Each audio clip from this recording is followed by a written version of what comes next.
Hello everyone, welcome back my YouTube channel. If you're new here, don't forget to subscribe and hit the bell icon so you never miss another update.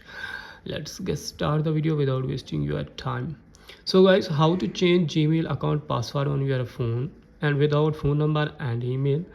So guys, let's get started video without wasting your time. So first of all, open Chrome app on your phone. After that is new appear on screen, then tap on profile icon. Now tap on Gmail account and then scroll down. Now as new appear on screen, then tap manage your account, tap it.